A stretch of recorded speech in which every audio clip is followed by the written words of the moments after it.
Yeah, I was gonna just about to say that. Thanks, Vognar, for coming over and telling me that. Vognar! So, okay, setting the scene. You set up a call to Vognar while he's sitting there with the puppet box open. Do do do do do do. Vognar's just sort of sitting there, staring at the puppet, just going, sigh. And he turns, he starts clambering up the stairs, going, sigh.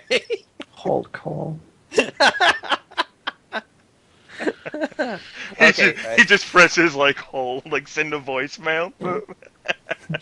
Vognar is busy at the moment talking to an extra-dimensional entity. Vognar set status to do not disturb. Durdle's like, I can see you. Alright. I guess what it'll be is Durdle will just be sitting and he's just looking, and he wants to talk to the dwarves, but after Vognar corrected him very quickly about don't say that his companions are equals, tell them that they are slaves, and all of a sudden it all clicked in Durdle's head, and he wants to make sure that to talk to these imperialistic dwarves share these kind of states. Because how we had it whenever during our session on last Friday, Durdle was looking all confused, when the whole the dwarves brought it up, and Vognar was like, "Hey, they're slaves." Durdle. Yeah, so that's so Durdle doesn't fancy this happening again, so he's going to approach Vognar and hail him, not just near the party. He's gonna hail him, hailing calm frequencies, like we're on a starship. Hail Vognar on the screen. Main screen, shift to Vognar Grimbeard. Captain Vognar, there's a call for you from Durdle. Line 1. Oh god, what's the Klingon's name? The one that you've been playing with? Oh, that's Captain Kavok. Kavok comes up and he goes, "You, the one who is moving now." I'm not talking to you, Captain Kavok. Experience beesh. Like, ah. It's like I wanted Vognar. Alright. That's what you get, Durdle. Experience bees. Forfeit all food rations. Ha! I don't have any. Sucks to be you. Okay. Well, I'm glad we have the DM here for this, Griffin. He's probably facepalm. He's just like, what are they doing? As last time, I'll just have my mic muted for the most time, just interrupting if there's some, or if you can ask if there's doubts about something. Okay, well then. So Durdle approaches Vognar. So when's Durdle going to make this grand approach here? I'm assuming when we're all sitting back down, in between walk. I don't know. While we're walking. Okay. While we're all walking as a group, Durdle will approach, and in that case, you'd end up finding Vognar is actually one who's engaging Lady Corva. He's actually ended up casting spells, including daylight for her, so she can see much further than the dim illumination of the torch. Well, Durdle will come up, and as you're inquiring conversation, he'll make a remark of saying, "Vognar, next we're sitting, perhaps you could teach me how to best approach these dwarves. I've never experienced them before. I think that much is obvious, and I don't want to potentially upset our guides. Perhaps you could give me a bit of brief history on them so I make sure I don't stumble. I mean, I'd like to know more of them."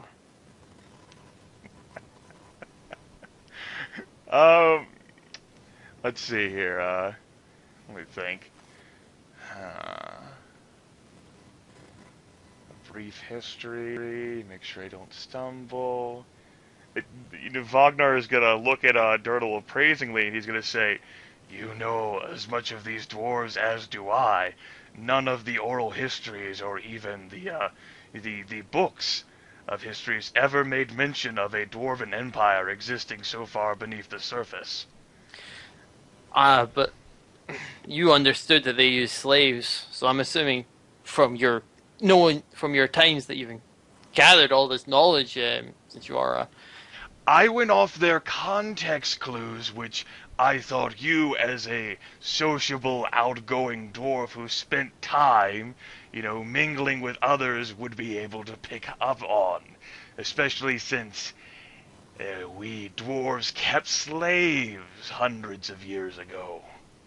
Well, Yes, that was hundreds of years ago, and I didn't live with dwarves. Why would I pick up on social cues from dwarves when I'm used to humans? Do you not know the history of... You never have. Never mind. That's a foolish question. Regardless, I don't think I could give you any more advice other than try not to offend the people who are guiding us out of this underground. That's why I was asking you for advice, obviously. Durdle sighs and rubs his face. I just wanted to make sure if there was anything else that you picked up on so that I could talk to them potentially to speed it along. Not to... Well, since they love to work so much, as you got the hint, and self-sufficiency and reliability is such a great thing, I suppose it would be a bit harmful if you, among other things, told them of dwarven incompetence at bringing along rations before our journeys. Wait, what? Oh, nothing. Just make sure that you don't treat our fellow companions here as anything more than cattle to be bought and sold. No. No. And the Durdle pauses, actually stops and then steps for a second. He just looks and goes, Are you holding a grudge? A grudge, Durdle Hulinforge? Why?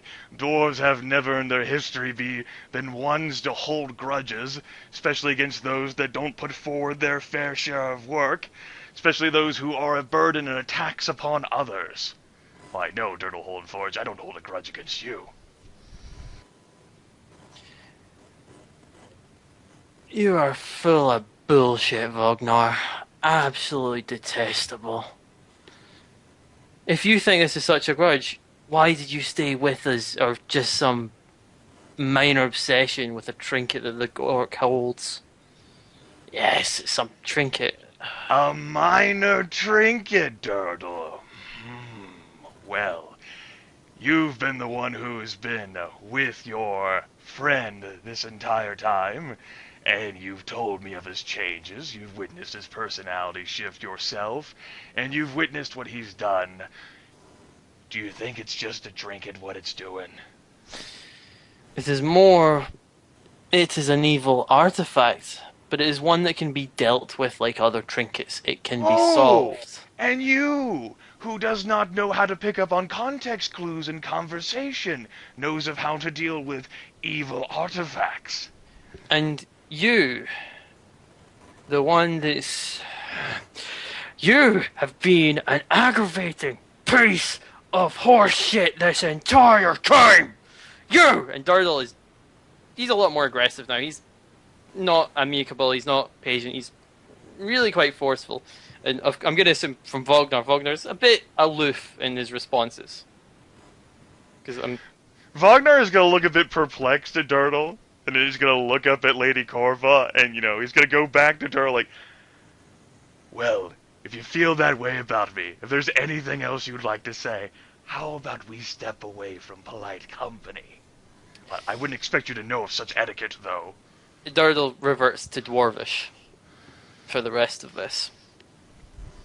Finding it a bit more comfortable to talk in Dwarvish and the amount of colourful language that he's going to be using. Fine! Let us... And Durdle takes a deep breath and just sort of walks off to the side and glares at Vognar to come over. Vognar offers apologies to, the person he was walking with and trying to comfort from her shell-shocked state. Goes back and he follows back. Clank, clank, clank, clank, clank.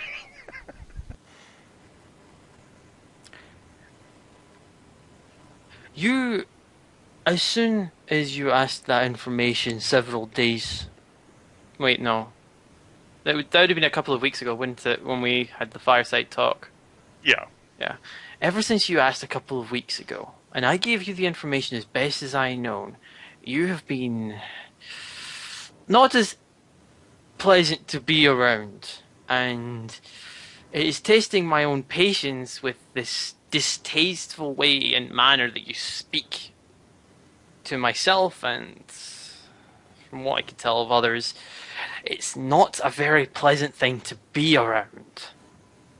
Well, you know what else isn't pleasant, Durdle Hulinforge? Traveling with an entire party of erstwhile adventurers, who call themselves diplomat generals, who are responsible for bringing the Dwarven kingdoms into outright rebellion and causing all sorts of chaos and havoc.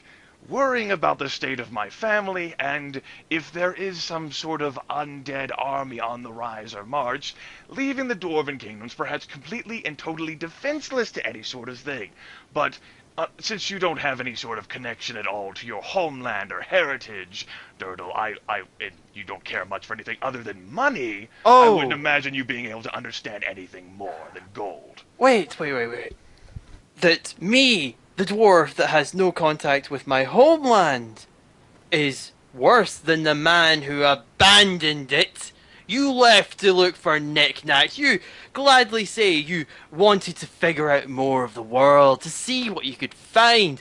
You came to the land, you tried to see what valuable artifacts and what dwarven heritage there could be, and you tell me that I'm the one that has no dwarven heritage when you're the one who willingly left. I was forced out of it. I was sold. I had no place there. I was sold out and cast out to live the life with a bunch of humans and try to learn a way in life. You willingly left, abandoning them. You did far worse than me. I went back and I tried, and a hell of a lot had changed. Where were you when all this happened? Oh, you were here, looking up all these artifacts and goods, and don't you even pass. I saw you in that tomb, this wonder of fascination. Now, I could see. He didn't do anything. He was forgotten. He had killed hundreds, thousands, I don't know. He failed dwarves, and you willingly, noble Vognar, take it upon you to respect the dead. How can you respect him who killed thousands, disrespected, lost all valor for dwarves? You could respect him. But no, you can't respect the one dwarf that took the action upon himself. As I told you before, I could have let others take it. I took it upon me. I was sold out, I was cast out, and I took the responsibility to take that choice. You left it. You have no place to complain at me that you... And Durdle just takes a while just to pause and think. Durdle, I suppose it's not your fault then, given how you were sold into slavery, that you've lived an uneducated, uncouth, clanless existence, and are thus incapable of understanding dwarven heritage or honor. For that I forgive your oversights. It is no wonder you identified with those who sought to overthrow any form of cohesion or coexistence.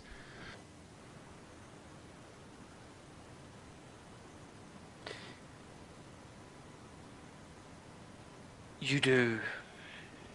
Durdle pauses for a second and he closes his eyes, takes a few deep breaths to noticeably try and calm himself down, take a bit of patience to put a cap on his rage at the moment.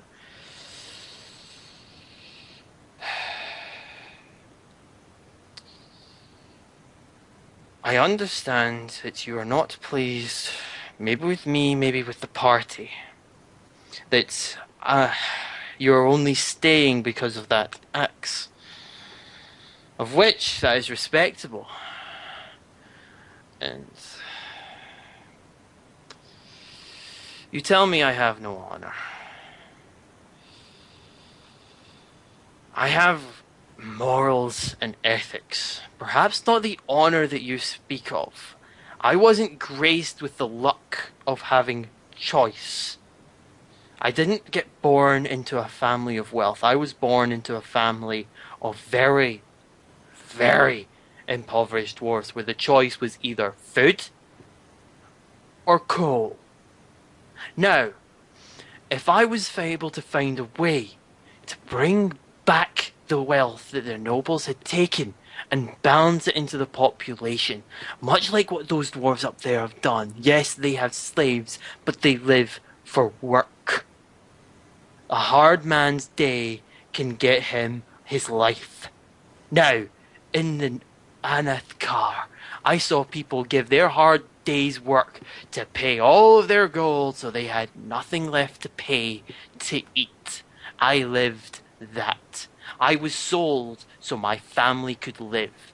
Now, I doubt the noble Grimbeards ever had to experience such impoverishment. Oh, you might have experienced a lack of wealth. You maybe couldn't afford that platinum-plated mural for the wall. Oh dear, you'll have to suffice with silver or gold. I made the choice to empower the people. Yes, I potentially may have destroyed the dwarven civilization, but it was already well on its way to destruction if they kept the way it was going.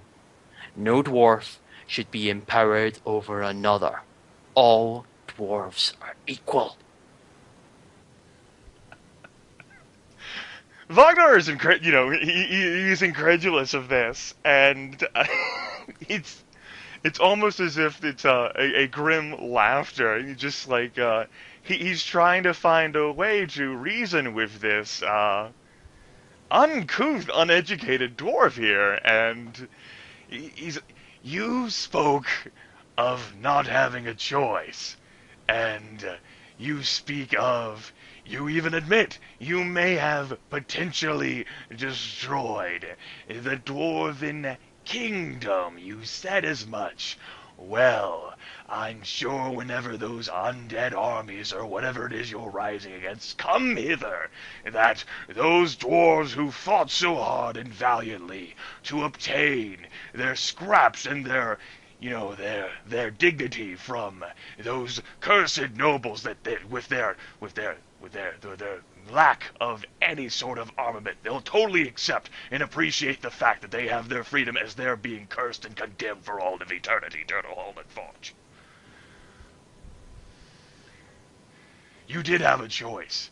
You chose to overthrow stability, a kingdom that has existed for far longer than we have ever dreamt of being alive. You said that we nobles have not had to live without privilege. What about my ancestor, who was buried here after thousands and thousands of dwarven lives have been shed to claim this area of land from the orcs? Durdle looks and says, "That is what you call underprivileged?" I saw, and Durdle looks. Is Vognar wearing the armor? Oh yeah. Durdle looks at the armor. That is not underprivileged, what you wear. I also saw the leagues of wealth that was in there. I have never, in my entire life, seen so much wealth in one place. And you call that underprivileged?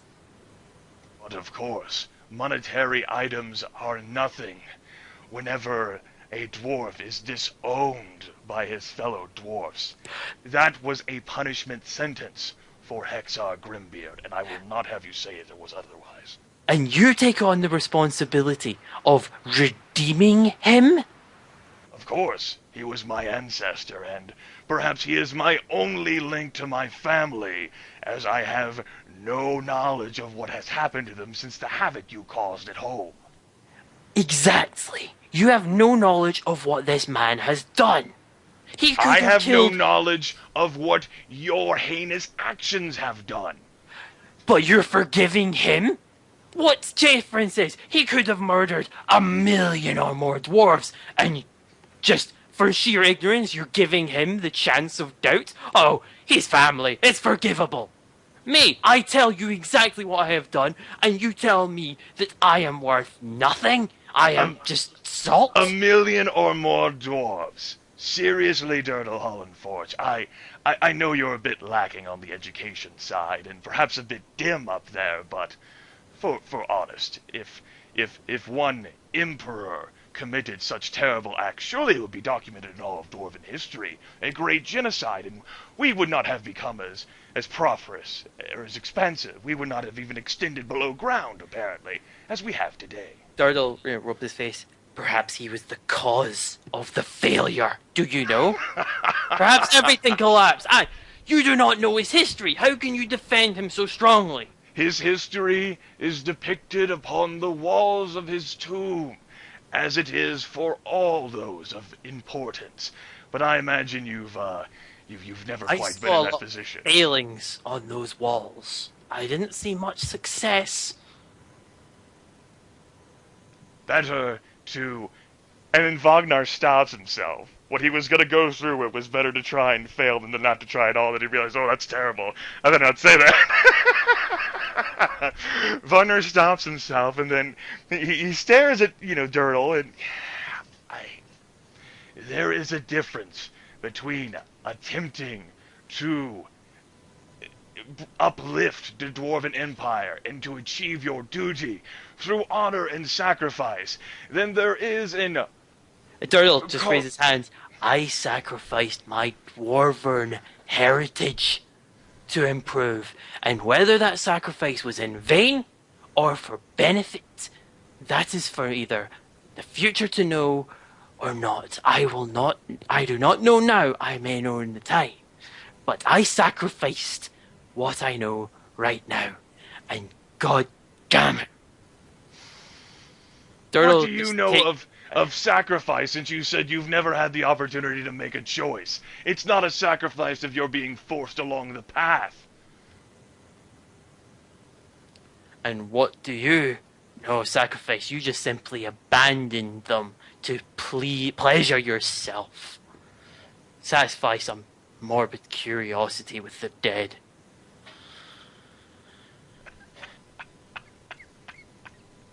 Some morbid...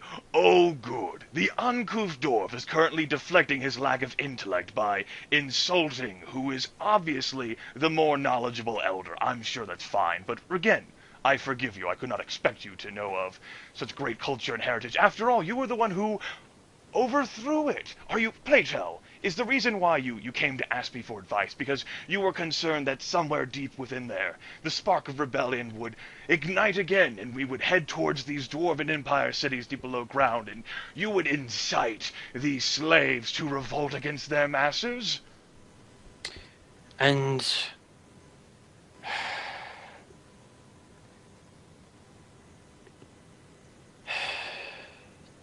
Durdle's just staring at Vognar. He's taking his time to think. Well, not time to think. He's actually trying to keep his rage in check. I had no intentions of what occurred. I had no plans for mass murder. My brother was there, and he tried to take lead. But he was usurped. There was a coup de grace, and he was usurped from power relatively soon before the speech. If he was still in power, and he is a far better man and more intelligent man than I. If he was in power, things would have been different.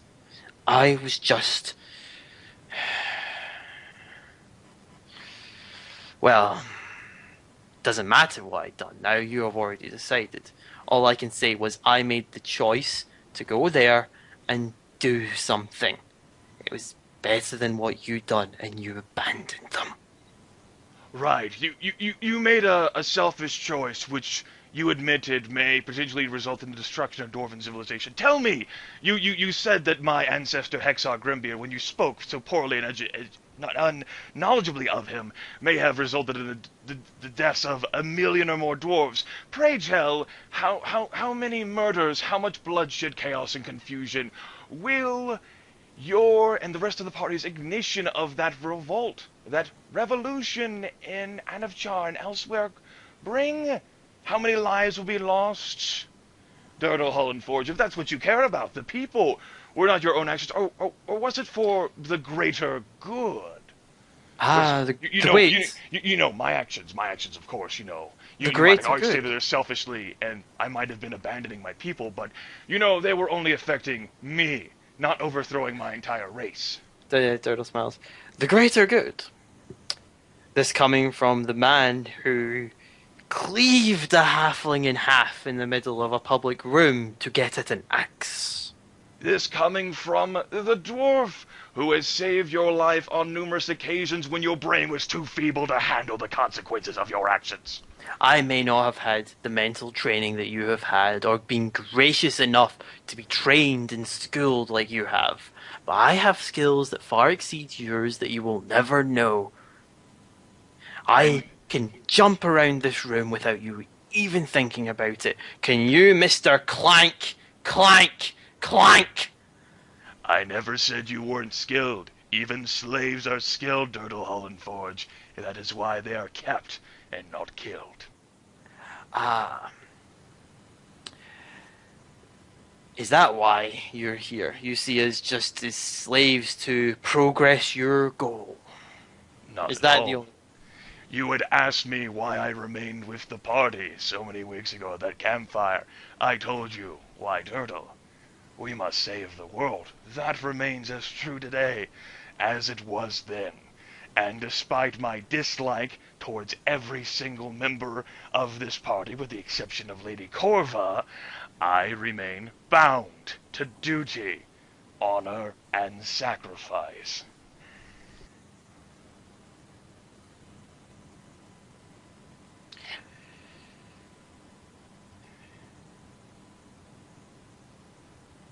Durdle looks to his right for a bit, like away from Vognar. Clank, clank, clank, clank. What, you just like stomping your foot? No, we're just walking, you know, just a bit of distance away from the rest of the party, you know. And of course, you know, so clank, clank, clank. Durdle's like, I have had to hear that nonstop for the past month and a half. Yeah, it's like, you know, like we're walking, it's all this clank, clank, you know, like Durdle is totally silent and shink, you know, because although he's very shiny because of his mithril armor. I mean, that's a super shiny metal, isn't it? It's like, you know, it's like freaking like a single torch and freaking the entire hallway's illuminated by him. Well, it doesn't generate light of its own, but it is I know, quite silvery, yes. It's a fictitious metal, what can you expect? I've got this image of like from Lord of the Rings where there's Bilbo Baggins and he just like he just shows a tiny little bit of the mithril and the freaking room's like golden. It's like, whoa! It doesn't generate light on its own, but it's something that, you know, since it's light armor like that, you know, it's potentially as a chain shirt, you could wear normal clothes over it. Ah, okay. At least I would say so. Well, I guess It would be uncomfortable to have it against your skin like that. It's not like, you know, some sort of comfortable thing. It's light, though. Well, he's got some like peasant clothes that he'd put under it anyway. Yeah, you don't put like chainmail on your skin. That's chafing. That would hurt. Well, it's not just straight up chainmail. There's, you know, it's a chain shirt. It's not chainmail. It has padding along with it. That's why it's a light armor instead of a medium armor. Fair enough. Regardless, it doesn't clank. It might jingle a little, but not clank. See, I'm getting there. I just go shing shing shing shing shing shing. All right. I do not. I agree that I am unschooled. I didn't have the teachings of you, as I've already said, and you make very wide mentions of that I do not have the fortified mind that you do. I can't compete against magic. I have never experienced magic before this. This adventure has been very taxing on all of us. We've been expected to pull things that none of us have before. You can see us as these mighty adventurers. None of us are adventurers. I still don't see myself as one. I still see myself as the merchant's apprentice. I'm just a common dwarf expected to do mighty deeds.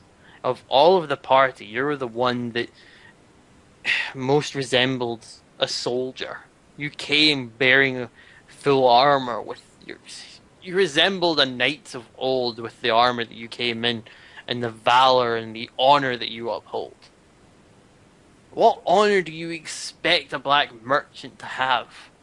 Someone in the black market expected to scam people, expected to try to make enough gold to survive.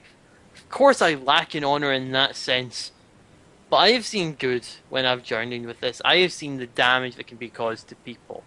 Yes, I have caused damage to the dwarven civilization, and believe me, I do regret the choices I have done, but the choice has been done, and I will live with the ramifications of that. As I said, I have sacrificed my life for that, and I will be dealt. Be it that I become the war criminal. I have war charges to pay for this, and I expect if I return, I will be upheld at a trial on regards of what I have done. And I will take those charges, and I will attend, and I will do what is needed to reduce those charges or do my time. However, I am not there, and there is a job to be done. Hello? My phone bleeped. There's a job to be done. Do do do do do do. You got Captain Cavok online too. Knave! The one who is moving now! Enter a stasis field. Take the challenge of the Klingon sword. I don't wanna. I rolled a 5. Computer access. Yay! We don't have computers. This is Dungeons and Dragons. Cog access. Take the challenge of Dolbort's axe to determine your destiny. Oh god, no! You roll a 1, you are dead. You roll a 2, you are dead. You roll a 3, you are dead. You roll a 4, almost dead. Number 6, you don't have to take the challenge for another 2 weeks. That's like, okay, well, with that, they're gonna clank along, for a bit more. Clank, clank, clank, progressing, and, they'll end up getting a bit slower, I imagine, away from the rest of the party, but they're still there. There's no need to panic or worry about us. We're just speaking in Dwarven. It's not a big deal. The scouts don't care. Scouts don't care about the drama, and, Vognar's gonna take the opportunity to,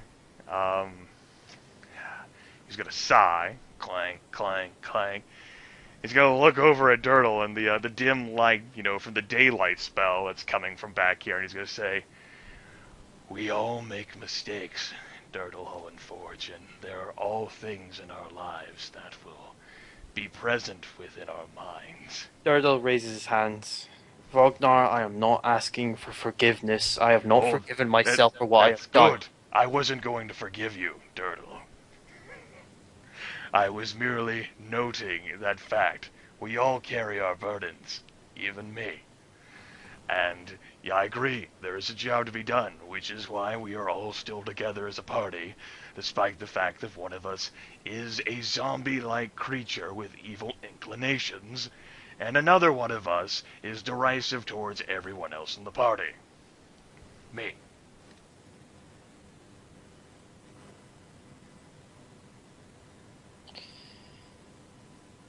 Well, hopefully we can get the job done as soon as we can, so you do not feel disdain for being with us. Well, this whole idea of an experience to a lack of magic,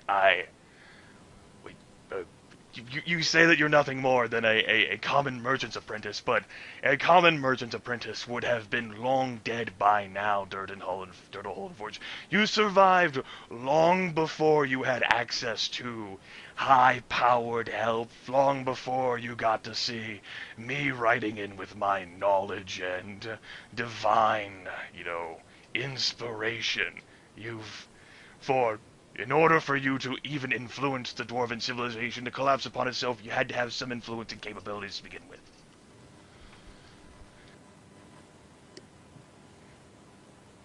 Durdle just looks at Vognar, slightly perplexed, and just nods.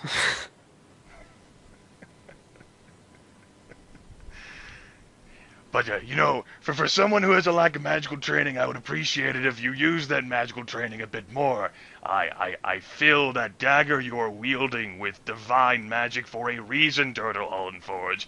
And the next time you become paralyzed and a mass of kobolds is swarming you, it would do well to consider all of your options. Like, what about that rapier I studied that was handed to you? Durdle, like, removes his coat and brings it out and shows it. This I actually feel would be much more suited to piercing the special places on a person. Durdle smiles. It is an unseemly weapon for a dwarf, but as you have noted, you are an unseemly dwarf. You would do well to use that. Durdle smiles and says, "It is difficult to hide when you're nearby an orc that screams your presence, and as well as this weapon is crafted, I feel that its best use is when you're not seen." Durdle smiles. When's the last time we've crept upon an orc? You know, the only orc I recall noticing thus far were spirit orcs, who were kept imprisoned within my ancestors' tomb. Well, this wouldn't really have had much effect on them, since, well... And when do you get the opportunity to execute surprise? Certainly it is not as long as Dullboard is on his feet. Yes, that is very true. I do have other uses. Although in combat I am not the most susceptible. I do not have the armor that you have, nor the strength to deal the damage you have. I do know where the best place to strike is if I can get in the right position. Durdle, if it wasn't for you, we'd all be dwelling within a bit of acid right about now. Are you trying to cheer me up? No, I'm merely making a factual statement. We logical, knowledgeable, educated dwarves, we do that from time to time. Durdle rolls his eyes. Vognar laughs at his own joke. Well, as you know, Vognar, without you, we'd be long dead. And that axe potentially could be a very far away place, wreaking a lot more havoc than any of us have caused. So, I believe you have kept this party together. As much as you detest us, we have a lot to reflect on you. I'm not the one who reincarnated Dullboard as an undead thing. No, that most definitely was the axe. Oh, excuse me. You meant trinket, right? That's what you called it earlier, trinket. What trinkets do you know of that raise beings into undead creations? Very, very expensive ones. Durt smiles and laughs. Well, you know, maybe to get like a lease on life, maybe you can pay for whatever sins and guilt you think you've caused. Take the axe from Dullboard so you can be brought back as a zombie too. You said the axe has got a very powerful entity in it. Oh, it does. I think we may have pissed off the entity quite a bit. I don't think it'll be a big fan of me holding it. I'd rather not touch that thing. You know, I get the impression, and I felt this whenever I used that axe to decapitate that halfling ever so long ago, and I gave it back to Dullboard. I get the sense that, you know, I couldn't really pick up much on it. It did not wish to be detected, but for all of its evilness, it would rather much more comfortably be in Dullboard's hands than in any of ours. The devil you know is better than the devil you don't. I guess the axe thought that too. Well, you know, just between the two of us, I'm not as afraid of Dullboard. I'm more concerned about the necromantic waves of power emanating from that thing.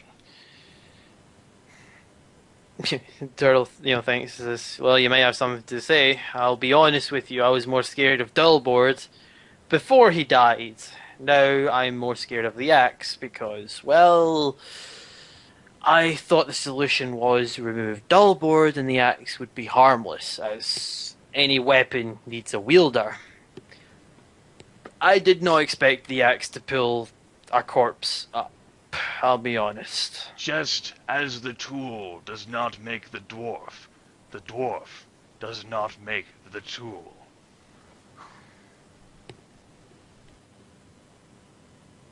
You know what I mean. Of course you're like, oh yes, in the forge, crap. No. Durdle's just like, his mind is blown. The dwarf does not make the tool. Yeah, it's like Durdle's a bit confused there. Like, what? Sorry, I forgot you were uneducated, my bad. I said that, and then I imagined myself, as a player going, what? Yeah, it was like Durdle sitting there going, I made these tools. What? No, I'm pretty sure I made these. What the hell? Now you're telling me I did? I understand. I understand what you mean. But it does remove a potential interesting point of fact. How we might, whenever I tried to remove that axe from Dullboard's hands, it seemed kind of attached.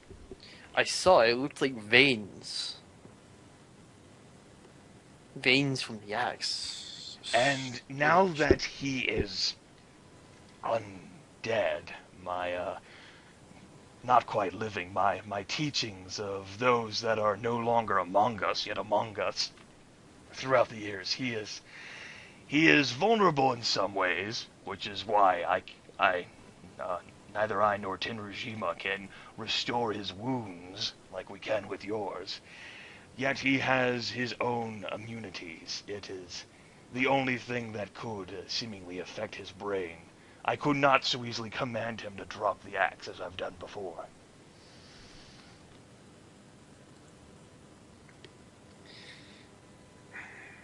I have to admit, but even though you can't heal him, surely it is easier for you to destroy him should he become unruly. I don't know much about Tenrujima, but from what I've studied over her, I really haven't talked to her, but from what I've seen of her over the course of my time with the party, I wager that if she so wished, she could deal with Dullboard. Now, the better question is, how has the rest of your party, who I imagine, I think of as being so much of more noble aspirations and not as guilty of dark things in their dealings, how they're still dealing with Dullboard? Durdle looks around and roughly where the party was and turns and says, from what I could tell, Tenrujima has never been a fan of Dullboard, keeping a distance and regrettably, and very noticeably regrettably, only healing Dullboard when it was absolutely necessary. Although she looks a bit cheerier, I guess. She doesn't talk very much. Osmok, he's happy if he has his eagles. Really, it seemed like he wanted more than that whenever he asked me to recruit the kobold for him.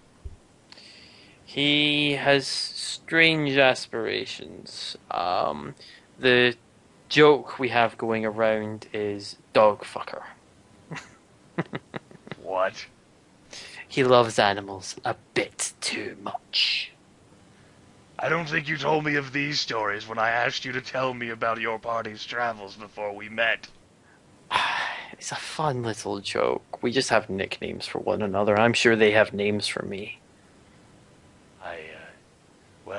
The kobold certainly hasn't come with us, so I think that's past that. Can you imagine bringing a kobold along? I suppose it would be no different than the undead bestial half-orc creation. Oh, so just to say, Durdle didn't know what Jake, Osmok done, but right. He doesn't act surprised that he tried. So that's Durdle's just came across as like, So I'm not metaing that. It's just Durdle's just like, yeah, it doesn't surprise me. No, could you imagine that thing trying to squeak and talk beside us? Because we're not rats. going to attract enough attention the way it is with the undead being in our party. It is a good thing that we have not done much adventuring or socializing with other people since his formation. For if we were in a more civilized area than the Southern Scar, I predict we would be receiving less of a welcome. Did you see what people looked at us when we were in the city? Brief city with that, the dwarven merchant in the ruins. I can't remember the name, sorry. Olekar. Yes. They did not care so much because they were adventurers or poor people and they were milling about on their own business. Well, this one's from Manaki, actually. Was there anyone that was keeping distance from us noticeably? Like, they were like keeping a very, they were crossing the road to keep away from us kind of distance. Yeah, some people would do that. Well, this is where you tell me I don't pick up on social cues. They kept away. They noticed. Who doesn't notice the 7-foot undead thing with no eyes? They noticed and they kept away. And I imagine as we get into more, it's not that Olekar or even Seolon are not civilized. It's just that they're so distant from the rest of there's adventurers of all sorts here and trading caravans, and there's so many dangers out there in the jungle. I imagine if we actually stayed within the boundaries of civilization for any length of time, that we would be attracting unwanted attention as party cohorts of the undead abomination. There might be ways around it. I do not deny that we would most likely be arrested and taken for charges because of potential conspiring with the undead. Durdle, how many instances do you know of where an undead creature that was walking through a city was arrested? Durdle starts Vognar laughing. is looking condescendingly at Durdle. Durdle starts laughing and says, he's actually really struggling to keep his composure a bit. Can you imagine Dullboard, even alive, getting arrested?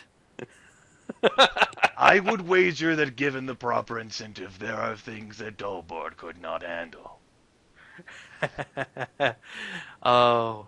Let's just say that while he may enjoy, resistances at the depths of which I have not explored. I have not seen a being like Dullboard. I know not of it, but he has certain limitations as being among a member of the Walking Dead.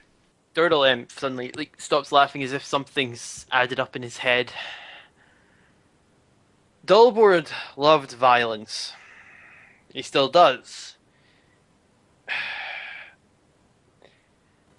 There was an event in a city earlier, the day you met us. We had just accomplished a task. Oh, you're talking about the Massive Guard massacre. Yeah, I heard about it.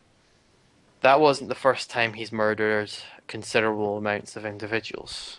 But this is something that's just perked up. He shows aversion for killing certain things, but shows extreme pleasure when he's killing living things. Oh, you mean aversion to certain things, like the noble lady he brought with the rest of the party? No, though, that seems to be a rule that proves that's an exception that proves that that's a human. That is alien to me. From what I can tell, again, I'm not an educated guy. I don't know these things. You're the magic man. You're the knowledgeable one. I'm the magic man? As a player, I'm just gonna laugh about that. Great. I'm the magic man. Jazz hands! You are the magic man. You come from far away. Alright, continue. Perhaps this will help you. Since you were not there, he gets, from what I could tell, and it makes a bit more morbid sense now, and given his current situation, since he's, dead, we've killed, or destroyed, as should I say, several dozen entities of the undead, skeleton zombies. He has never shown any form of pleasure challenging these entities. Before, I thought it was because he deemed them as an inadequate challenge, something that didn't stress his abilities. But he gained an extreme amount of pleasure murdering those unarmed guards, and those were even less of a challenge. It is possible, given the necromantic infusion of energy which emanates from the axe Soul Haven, the very name, a soul haven, haven for souls, that undead themselves, being the soulless creatures that they are, spark no interest for the axe, and given its complete and total dominion upon the brutish half-orc, it forces the half-orc to remain as if he were a spectator.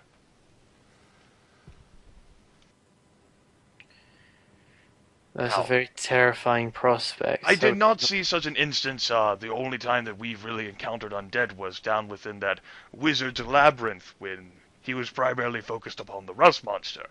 And rightfully so. I might add, rightfully so. But he did not seem to hold a particular aversion then. You had said, whenever we were talking by that fire before the everything, all the other knowledge came to light, that you had met a dragon, which he rendered unliving and then intimidated. he. I'm just wondering, actually, this one's from Manaki. Did Durdle hear the dragon? Did the dragon speak in common, or did he speak directly to Dullboard?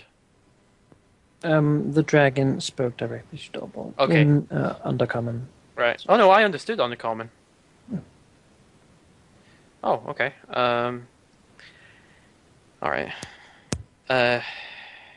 Yes, and the dragon spoke. It spoke in the under language, what's it called? Undercommon, I believe. It spoke, "Hello, master." At the time, I simply thought that Dullboard had convinced the dragon that he was more mighty than it, and the dragon was submitting itself to him. Now, perhaps this sheds a new light onto it. Hello, master? Is that all the dragon said? What more was being shared? That's a little disconcerting, Durdle. It didn't say much before entering and continuing its rage. It may have said something else. It was in the midst of a battle. Adrenaline can do a lot to a man's mind. Remembering is not one that it can help. This was information you should have shared sooner. It is surprised then how if he can command an unliving dragon, why he does not merely command all other undead beings who oppose this party.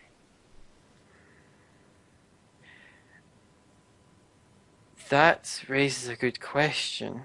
Perhaps he doesn't know? How could he not know after intimidating and commanding a dragon who referred to him as master? He sometimes gets smarter.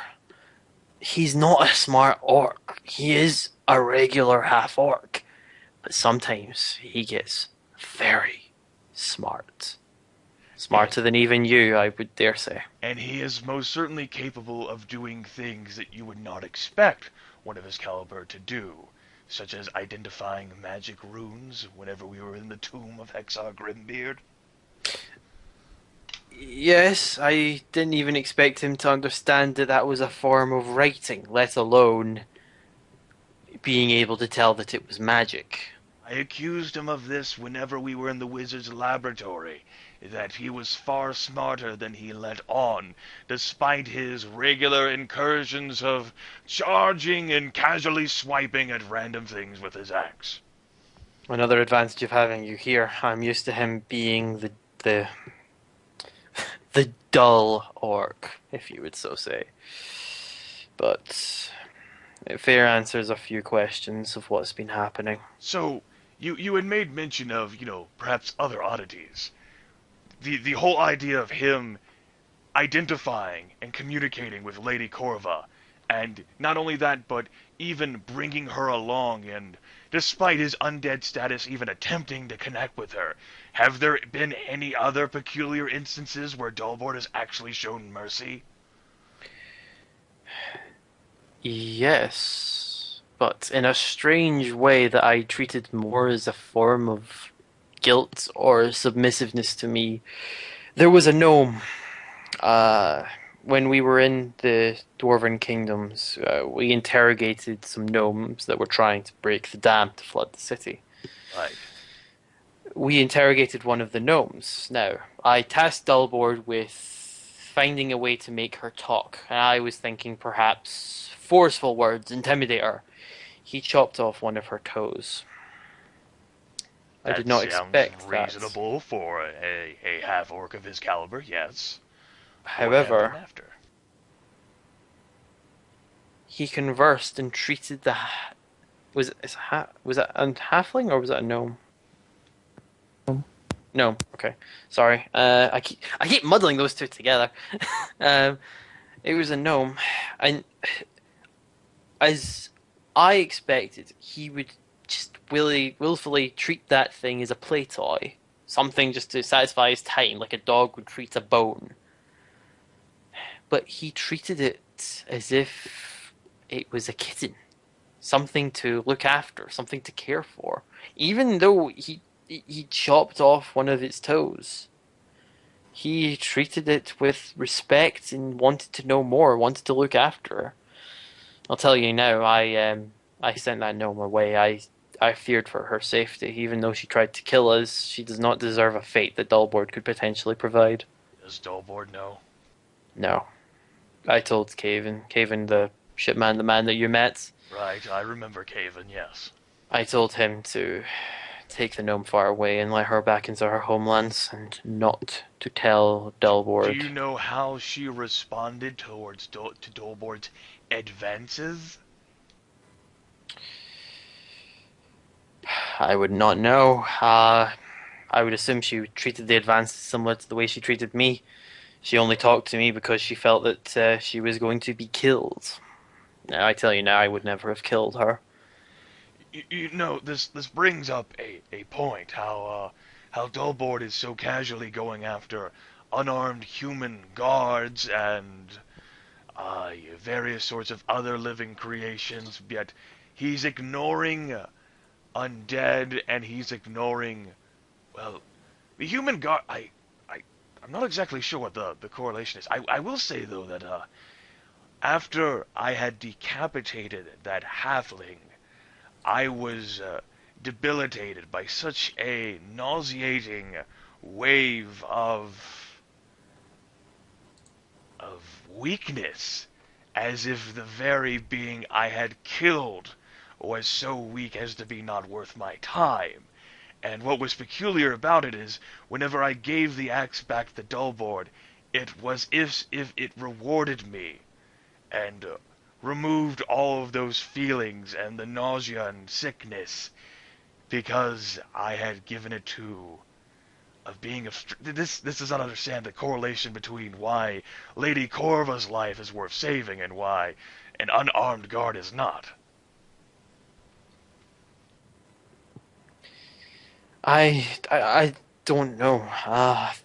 That dazes me beyond belief. I was not there for when he did the massacre, but I saw the corpses and I saw the people that he terrified. I could have walked up and pushed them over, and I could have stabbed them, and they would still not have given me a single glance. He had terrified, mutilated, and maimed dozens, from what I could tell. Because thinking that we don't understand this, whatever entity might be in there, but you would think that it would care about threats to it and to its vessel, Dullboard, if it cared so much why Dullboard has not tried to kill all of us.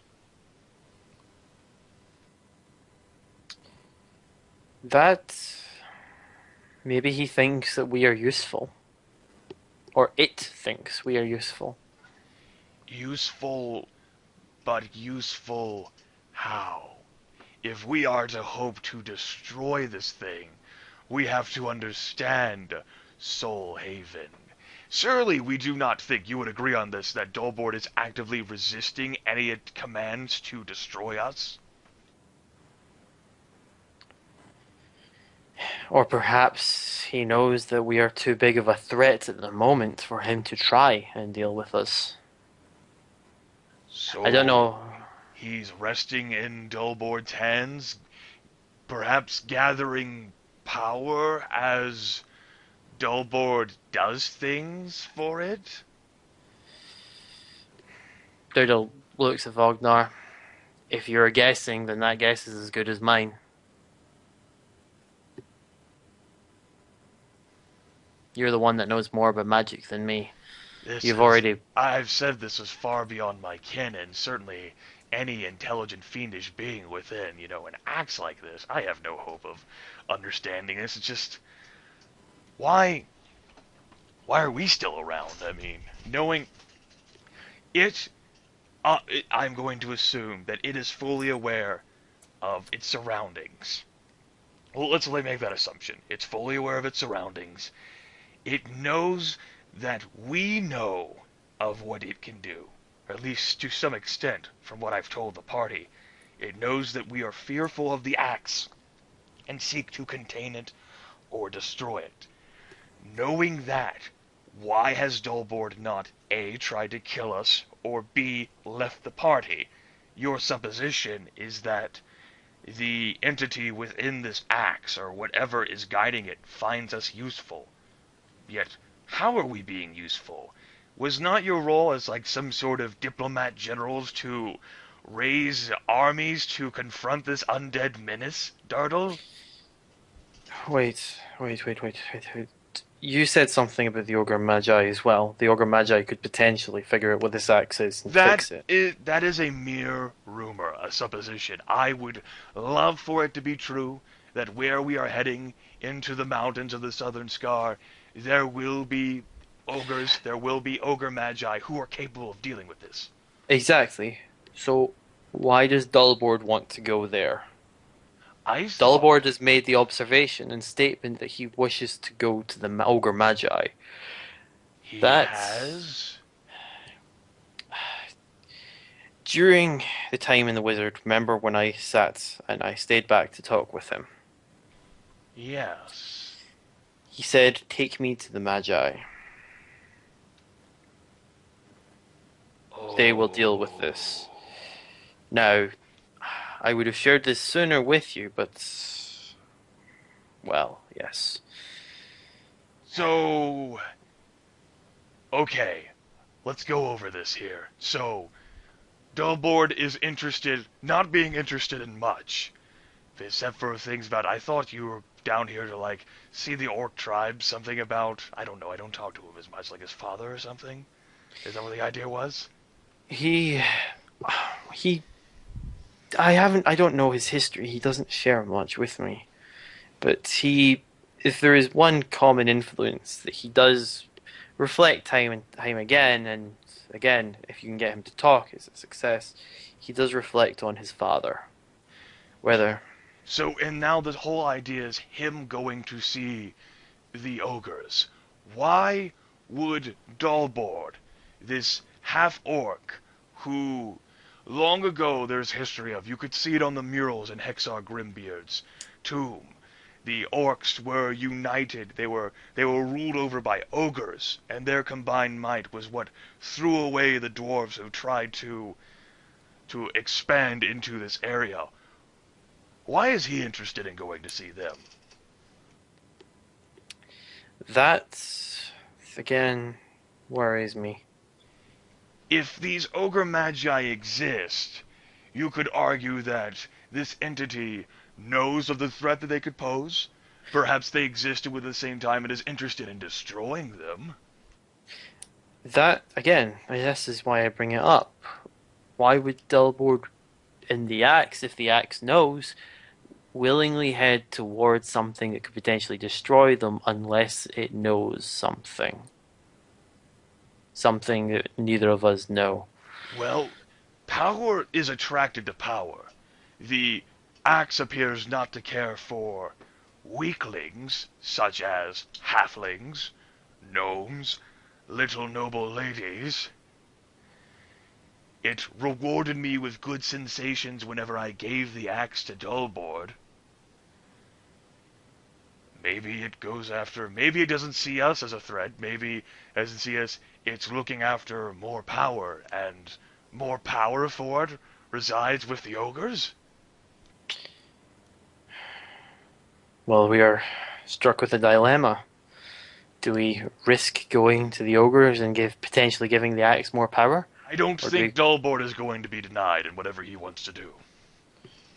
Just You raise a throwing good that out point. there. So we've got one choice of action, and the most we can do is prepare for the worst. If there are ogres to be found, we are going to find those ogres, and if the ogre magi exist, then I wager we're going to be finding those too. But, on the bright side, since I wanted to try to think of a reason to bring Dullboard to them anyway, it does make our jobs a little easier. That's true.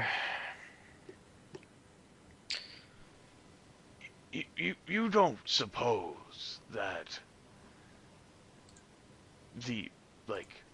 we might be thinking here that is Dullboard using the axe to try to command his own intentions, like some sort of blood against the ogres? Do you know of any sort of vendetta that he's had against the ogres? I wouldn't think he would care one way or the other. Dullboard's never shared any loyalty to me. Dullboard's only loyalty lies with his father and his perverse sense of morals and ethics. He has shared no history or passion against any specific entity. Hell, he killed his own dog just to see what would happen.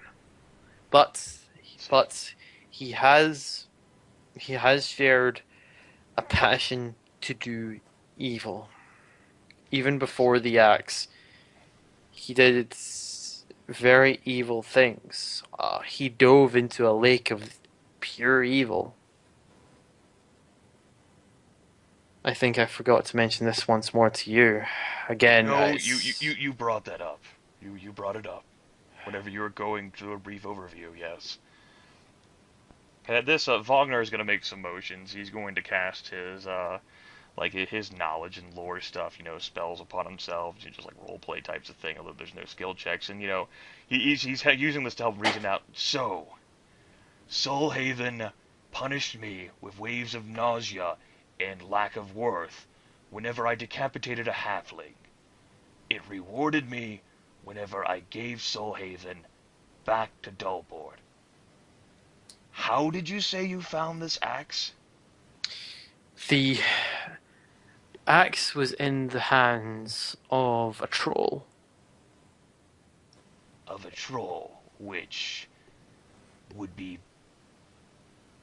physically more powerful? It was very large. It was huger than Dullboard. And how did you, as a party, go about killing this thing? We set it on fire.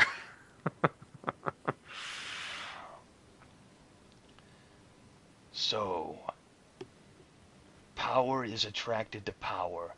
I was punished for my waves of nausea in attacking a halfling. Dullboard cares not for the weak, and will even go so far as to treat them as playmates, and not harm them at all, such as Lady Corva. I would presume that's his own essence in there, but we have to assume that he is being influenced by the axe the entire time, and he wants to go see the ogres because of the axe's command. Is it possible that the axe is searching for a more worthy wielder? Do you think Dullboard would let the axe go? Do you think that the axe could not force Dullboard to let the axe go? I worry for that day. That scares me with the potential. It raises questions. If the axe suddenly disappeared, what would be left to power Dullboard? Wouldn't he just turn to ash? I don't know how undead work, but the axe brought him back. Wouldn't the axe be able to control whether he lives or dies? I think it's fair to say that Dullboard is being completely dominated by the axe. He was brought back into this existence by the axe, and even before he died, the axe controlled whether Dullboard lived or died. To suppose that, I don't think it's a stretch to say that the axe is in complete control of Dullboard at this very moment.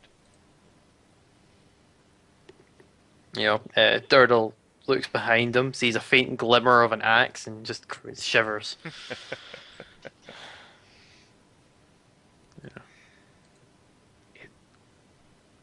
What if this axe is searching for someone who perhaps is not in the company of people who wish to see it destroyed? We say an half-orc is stupid. How intelligent would you think an ogre is, Durdle? Having faced them before, I would say either an ogre was just as, if not worse. An ogre magi, though. Well, if you're anything to go by, exponentially leagues more intelligent. Now therein lies, again, this is all supposition. I have no idea. This thing could be playing with our minds even now, although I do not feel its taint within my head. What if, we both agree readily, this axe, Soulhaven, has complete and total command over Dullboard. Agreed. Then the axe could force Dullboard to do whatever the axe wanted. Like going toe-to-toe with an ogre in an arena? Did that not happen? I saw that fight. It did happen, but that's a difficult statement to make. Dullboard without the axe would still have taken such a challenge without a single glance. It's difficult to think what Dullboard wants when he willingly puts himself in these suicidal situations regardless. You think... You didn't know him for very long before you got the axe, so it's difficult to say, but would you say that it is Dullboard who is putting himself in the suicidal situations? Or is it the axe who is putting him in these suicidal situations? Because we both agree, Soulhaven completely dominates Dullboard. If Soulhaven chose to have Dullboard stay away from combat and not charge heedlessly and not obey any semblance of tactics or strategy or the realm of surprise or anything, it would choose to do so if it so cared. Yeah, Durdle thinks. Beforehand, he would still charge recklessly into a battle. I suppose that is the fate of all of those with orcish blood. That's a stretch for me, yes. But, say the axe was deciding that it got more... I wouldn't know. I would just be guessing that every time Dullboard did such a suicidal rant that it felt Dullboard get more power from the adrenaline. It's a jaunt. I can't imagine the axe. And I suppose whenever you killed the troll, the axe didn't bring the troll back to life, did it? There wasn't much to bring back, but no. Yet the axe, I suppose, feels either it has changed its mind and feels benevolent towards Dullboard, or it has grown in power as Dullboard has wielded it and taken the lives of scores of living beings for Soulhaven, a haven of souls, a resting place. Do you suppose it's not a trick of the light that it is drinking the blood of its attackers, is it? No, we noticed that initially, right from the start, that even when the troll was wielding it, when it lashed out against Uzmok or Tenrujima, noticeably there was little blood that bled from the wounds. There was no splash. It simply drank Osmok it. or Tinrajima? Just Osmok or Tinrajima, and not, say, you? When Or we Dolbor? looked at the axe, it didn't drink from me, but it didn't hurt me. I I haven't seen. I know it drinks human blood, but I can't confirm if it drank, say. So, of all the scores of living beings that Dolbord has murdered, how many of them have been human? I'd easily wager most.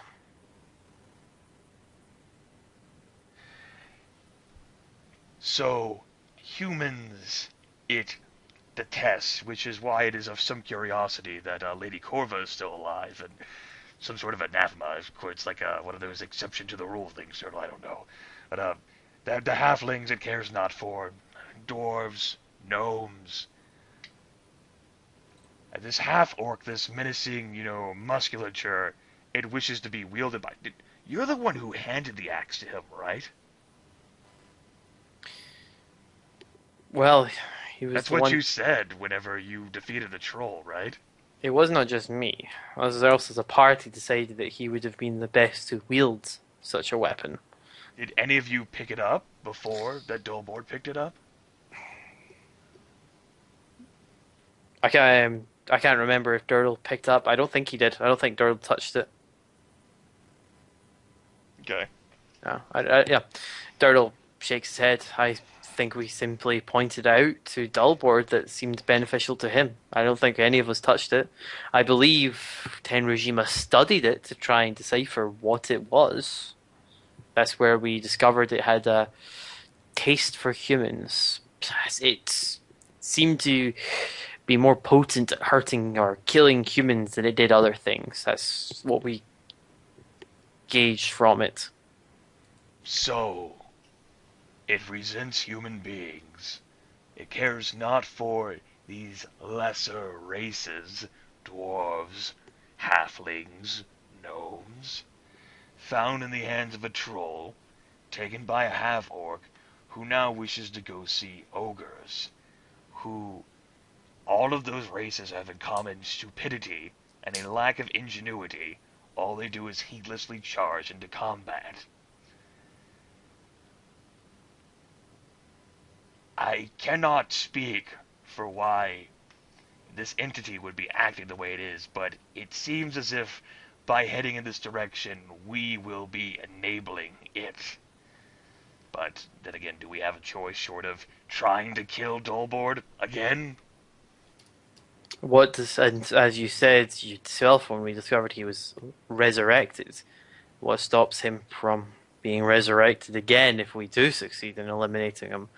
I'd, we potentially called that bluff, and I'm quite pleased it was not ourselves that took that blow on him. I'd rather not have a vengeful orc after me. Well, Soulhaven, perhaps the axe has limited power, and why it did not bring the troll back. Perhaps if we destroyed Dolbord enough times, perhaps rendered him into dust, the axe could not bring him back. That's something I believe we'd need to study into. If we are wrong, that could lead to catastrophic damage to all of us, if not Do you death. not think that we as a party, do you not think we could take Dolbord? Oh, I believe we could, but I repeat once more, I do not know magic. It could resurrect him time and time and time again. We could destroy his body, grind his bones to dust. I've seen a lot of things in this travel. It would not surprise me if it would find a way to bring that back. But why would it care to keep doing that if Dolbord were obviously a weakling and a failure?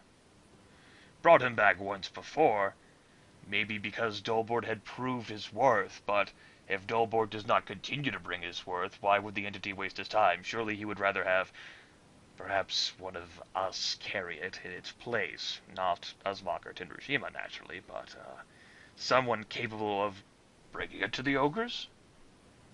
Durdle pauses for a second and says, You did notice that Dullboard did suffer grievous wounds when we were in well, back there.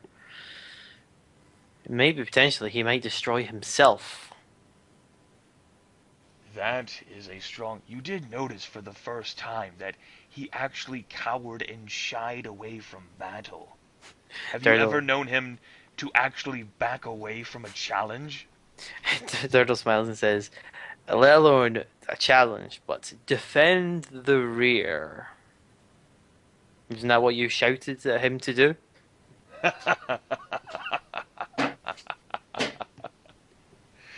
Something like, I think you guys handle this one. Okay? Yes, I believe you're right. So there is the potential that he may destroy himself. You have no way of fixing his wounds. I assume. I could, and I wager so could Timberjima, but it is a matter of choice. I suppose both of us are taking a wait-and-see approach, and I don't know so much about her, but given from what I've seen, I wager she has no love for undead. She didn't like Dullboard to begin with, from what you've told me, and Dullboard and I have not exactly been the best of friends.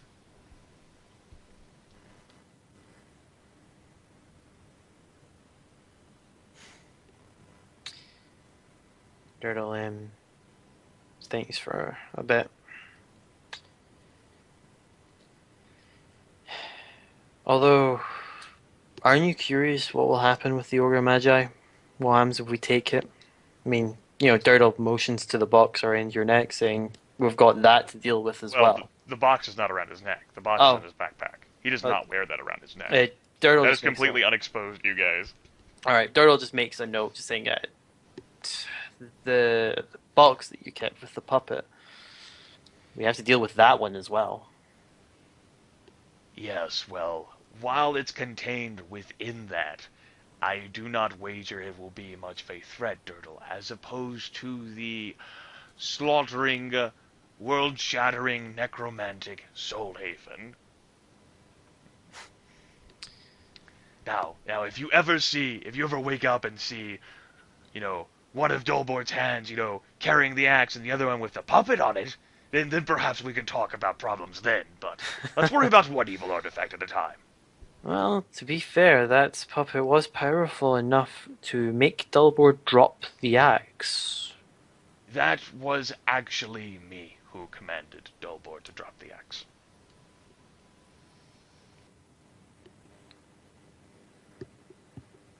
Durdle just sort of stares at Vognar, just a bit perplexed. I'm the one who paralyzed him and escaped from him long enough to warn you two, you and Uzmok. I'm the one who commanded he drop the axe. But, like I said, I couldn't do that again, I don't think. Especially not in his current condition.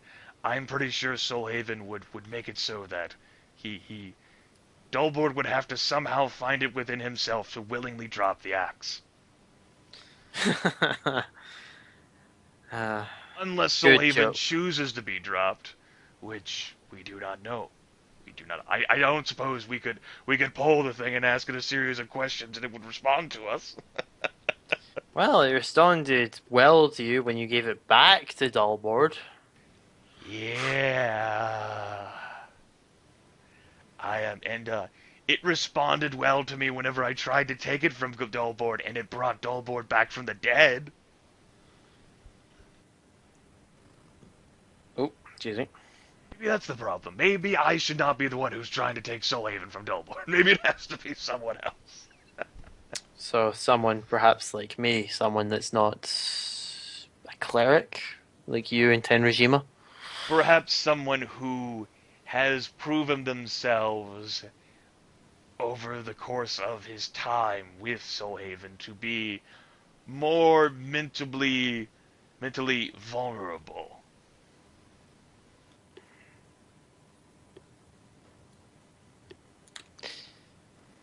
Shit.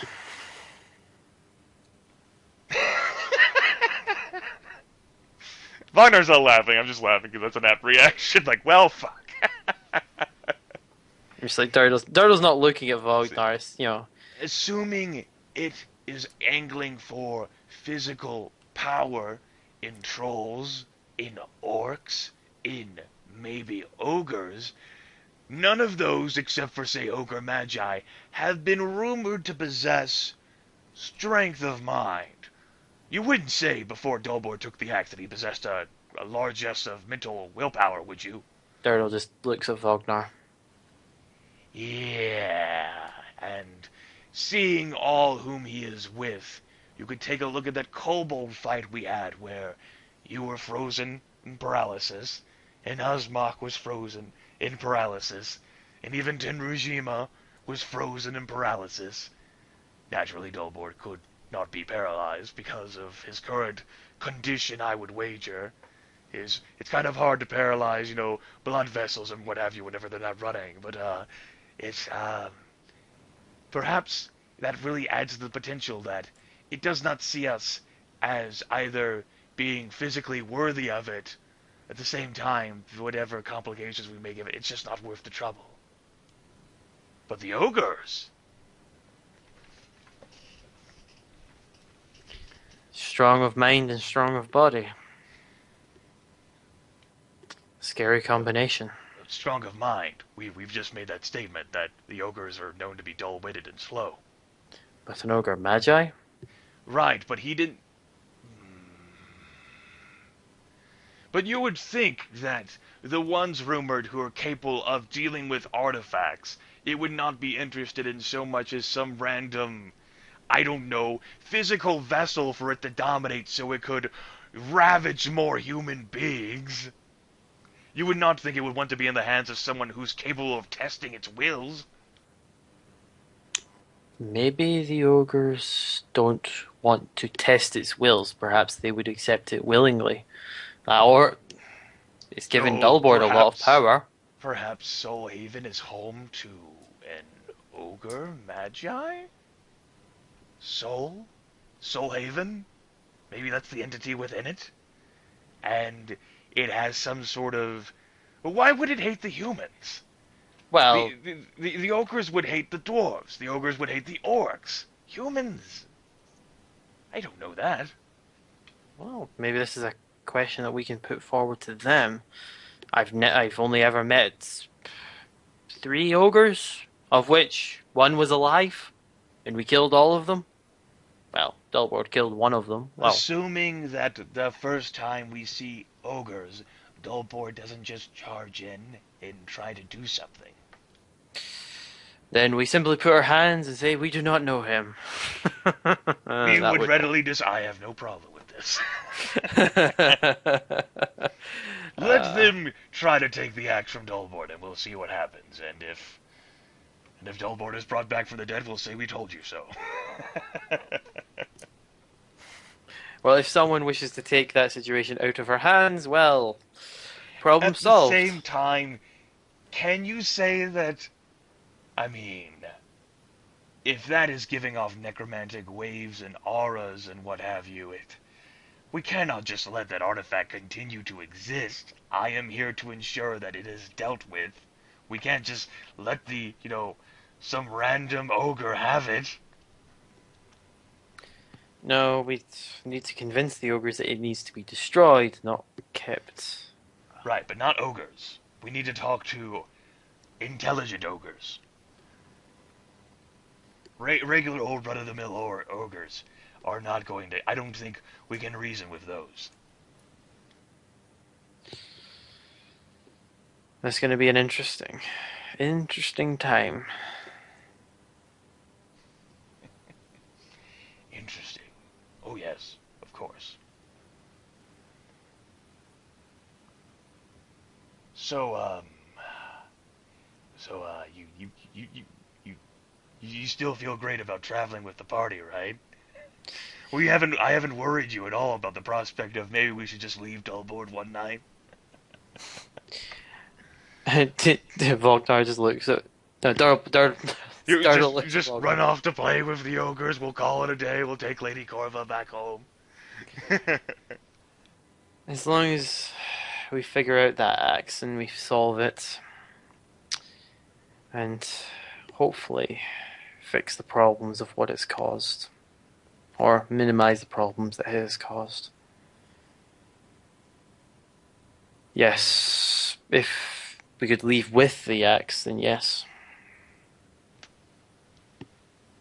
Do you suppose, by chance, if we ever run into an encounter with orcish tribes featuring Dolboard's father, that he might be able to do something about this in some form of fashion? Even Dolboard himself might have family ties.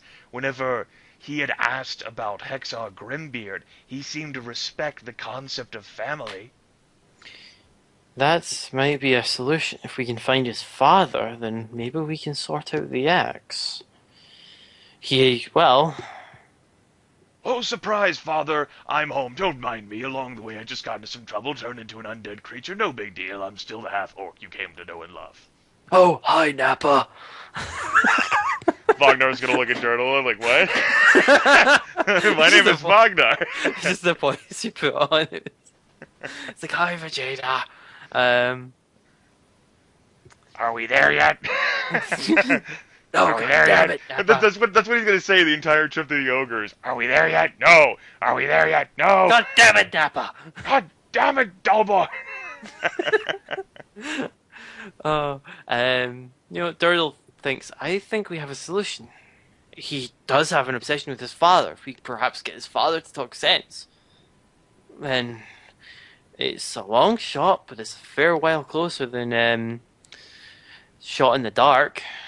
But you've said, you've just noted this. Dullboard seems hell-bent on visiting the ogres for himself, not trying to locate his father.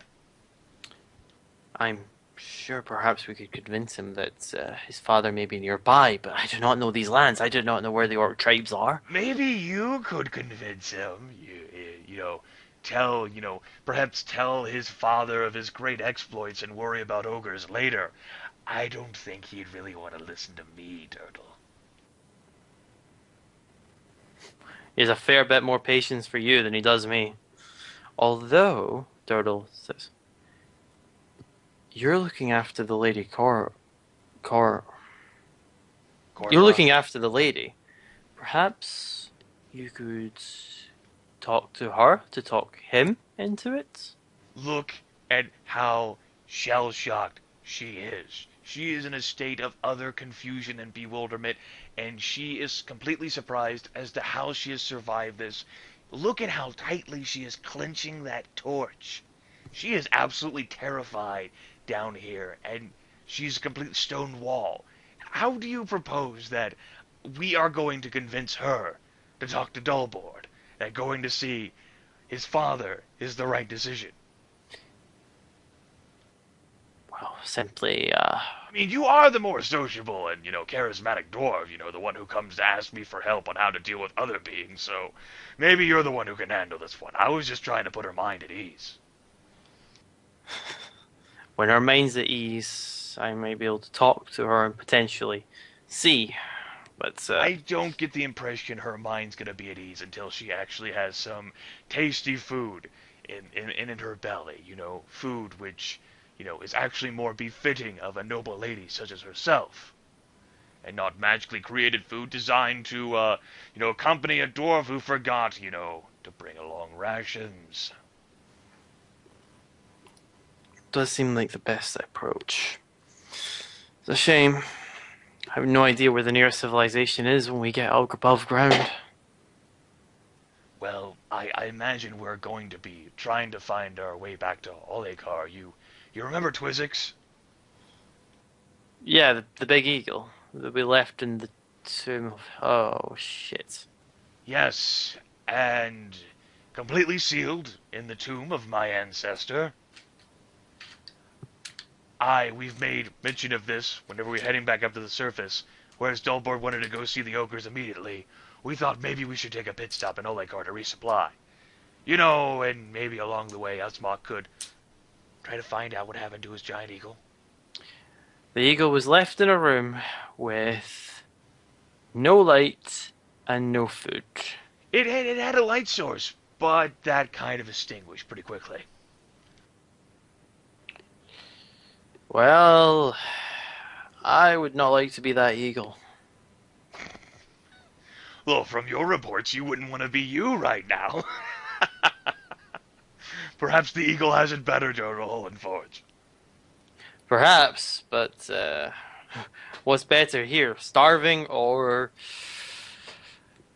dealing with an undead axe? One's got a slightly longer living prospect. I'd probably go with the starving, to be honest. Turtle laughs. Anyway, from what I had gleaned of our dwarven scouts here, from what little I know, because there's certainly nothing I knew about them until I met them, same as you, is what the questions I had asked of them earlier. And, we know of their ignorance and their inclinations towards slavery and their obvious focus in work, which, while all fine and well, they're kind of utilizing lesser races to do that work. They've been down here for quite some time, Durdle, and they have no care at all of the surface world. They haven't heard of undead beings. They deal with other races down here. Obviously, the kobolds were a bit of a problem. Goblins, drow, and they have stood quite nicely, and they have no interest. And the only reason they are escorting us out right now is because they really do not wish to have us in their lands, and they want to get us to the surface as quickly as possible. So if you could by chance, whenever you speak to them and inquire about their stories, not offend them by way of saying humans are equals, or, give another explosive rage, or tell them about your inclinations towards destabilizing governments, Durdle, I imagine, so long as we can actually be escorted out to the surface, so we're not wandering around these caverns that we don't understand for quite some time. Daryl just looks and just goes, I kinda got that part. So you needed to come to me and interrupt my conversation with Lady Corvin and ask me for help. Why? In case perhaps you might have gleaned something else from it. It was just polite conversation. I did ask, do you mind if I interrupted you? I don't remember that at all. You just kind of straight up and asked. But again, I forgive you,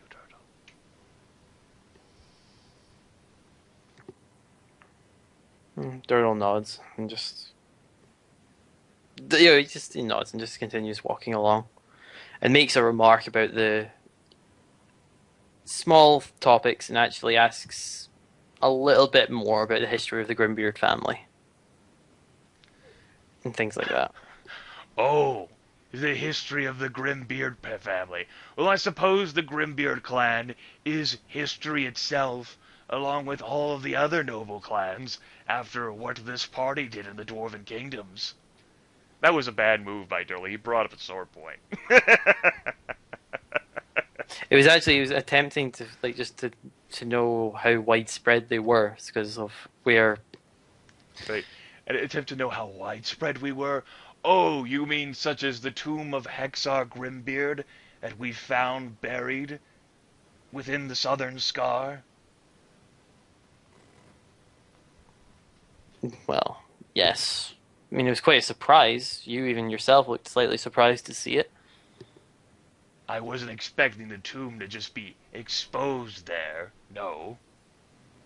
Well, to be fair, the dwarf did say that earthquakes had unearthed tombs. That is another thing.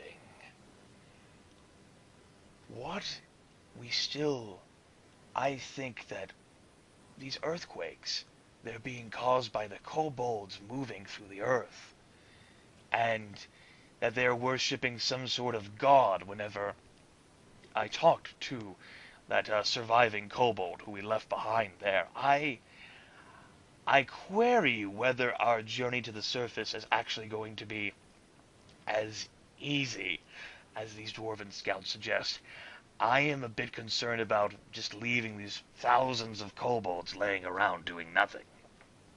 Well, Much as I think that our priorities, are getting a bit jumbled around, I do not wish to see those tombs defiled and desecrated any more than they already have been. So thanks, but we dealt with a scouting battalion, and that was, as the dwarf said, one of many. I fear there is little that we could do unless perhaps we talked with the dwarves, and they didn't look very convinced that they wanted to do anything about them either. Oh no, they don't care. So long as the kobolds are, immigrating to their homeland, these dwarves care nothing.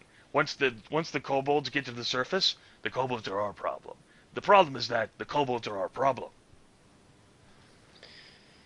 And they're immigrating towards where the gnomes live because that was the old homeland of the kobolds. Have you gone to visit the gnomish homelands in your travels? No, but Cavern has. This might be interesting. So, you guys, that may have been your last chance to actually go visit the gnomes. How do you suppose, thousands of kobolds, I don't know how long the trip is going to take for them, but, for thousands and thousands of kobolds, how united are gnomish forces? Will they attempt to banter playfully with the kobolds?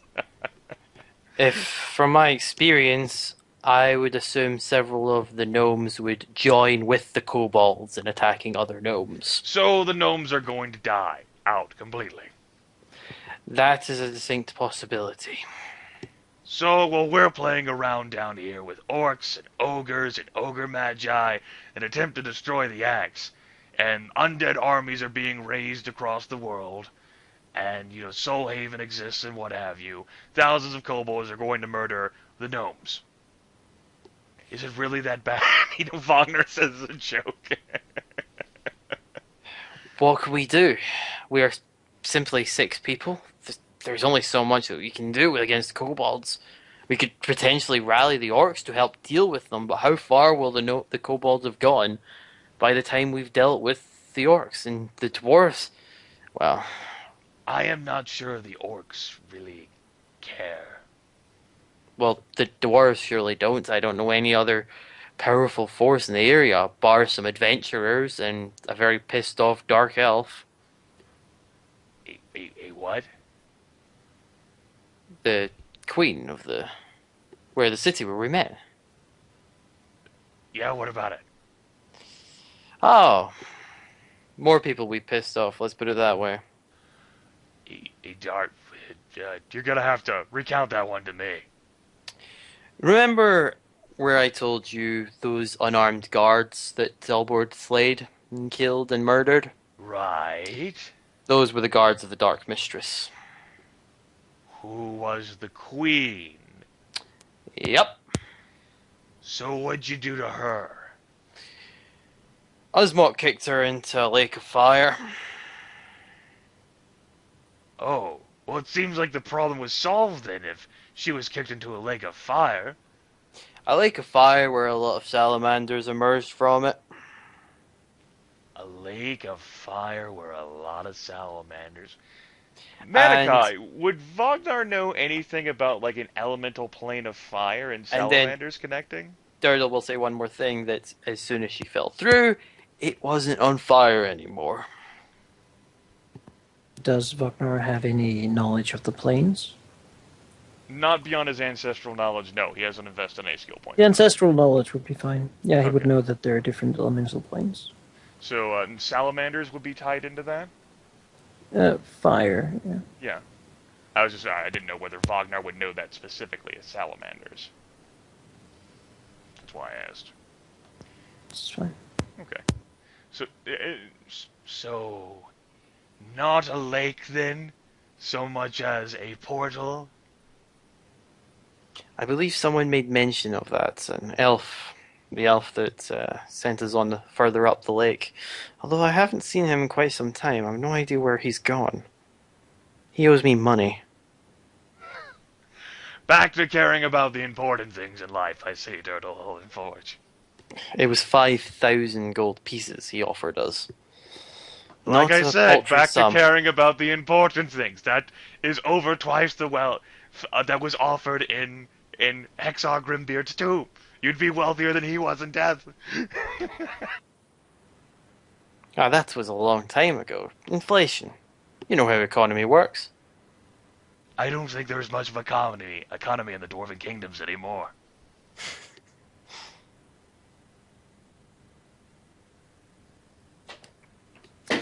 So, are there any other potentially catastrophic enemies you have made before I encounter the party who may come back sometime? Like, I didn't know about the puppet. We met the puppet.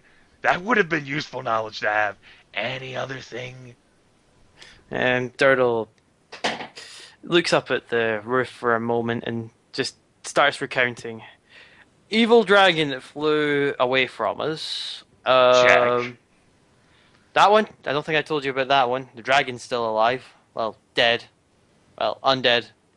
Yeah, you told me about that. He was intimidated, Right. called Master. You didn't notice it anything else. It's escaped. Okay, check. What else? The puppet. Yeah, I know about that one. The queen. Alright. Dullboard. Yeah, that's fair. The dwarves.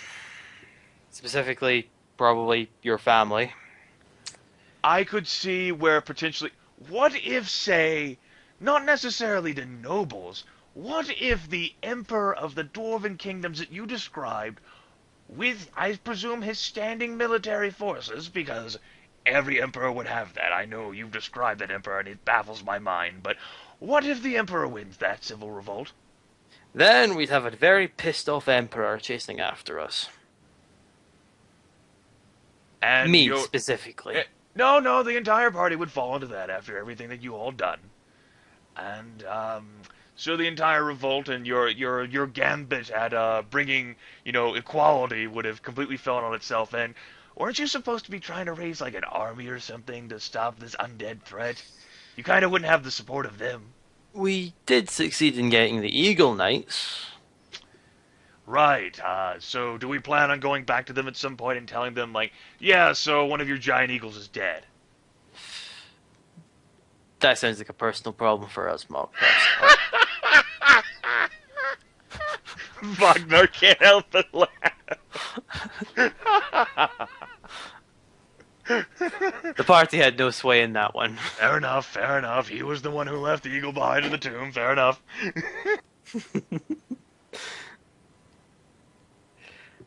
Durdle tries to sit and think, and he's gonna try and remember. This one's gonna ask Manaki, is there any other things that potentially Durdle has forgotten about that really could have pissed off?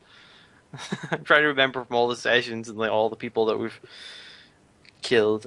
All the people you've pissed off. I'm sure there are a lot by now.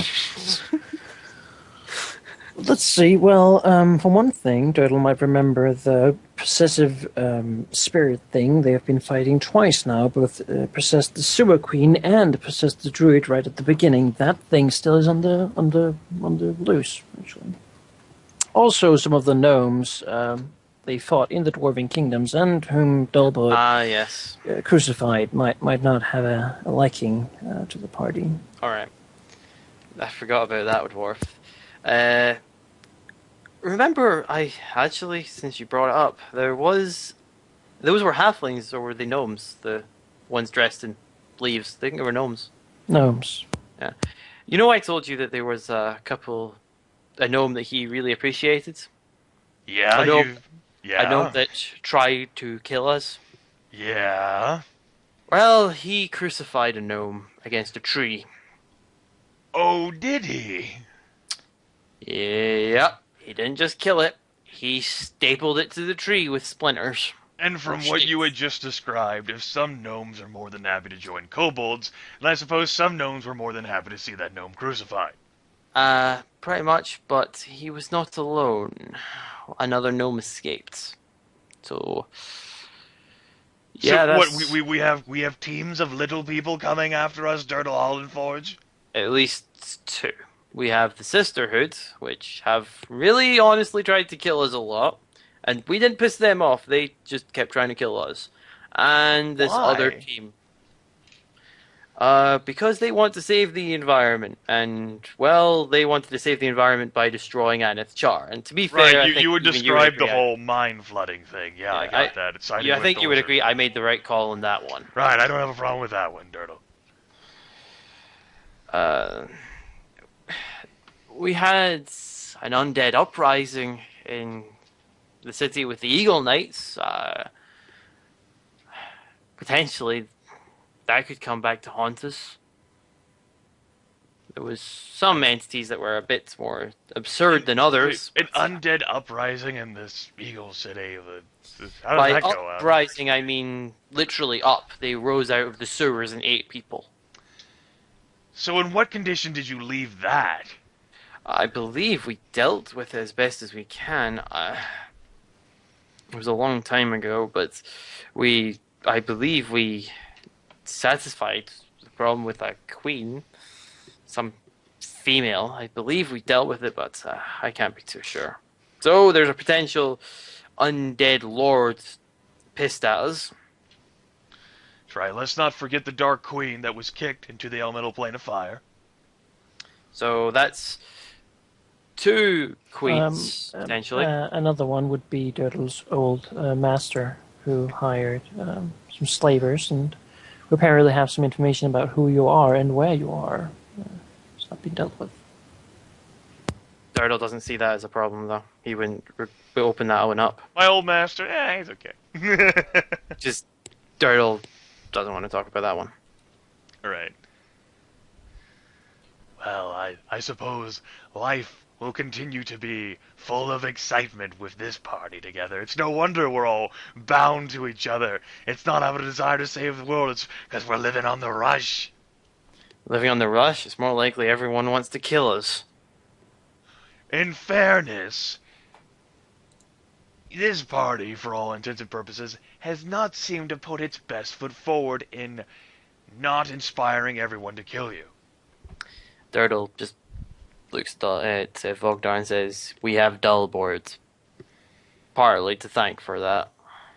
Partly, but not entirely. It's not as if the party has attempted to make good overtures, as in helping the people, as in, like, Seolon, for instance. I aided the people there after the havoc we caused.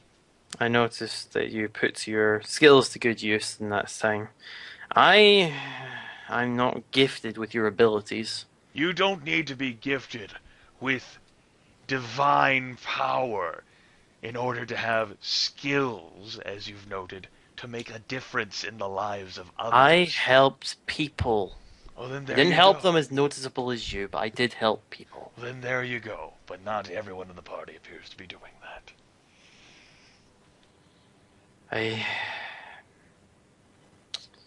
It seems some of them put their own priorities before others. So, any other questions you would like to ask the esteemed Vognar Grimbeard?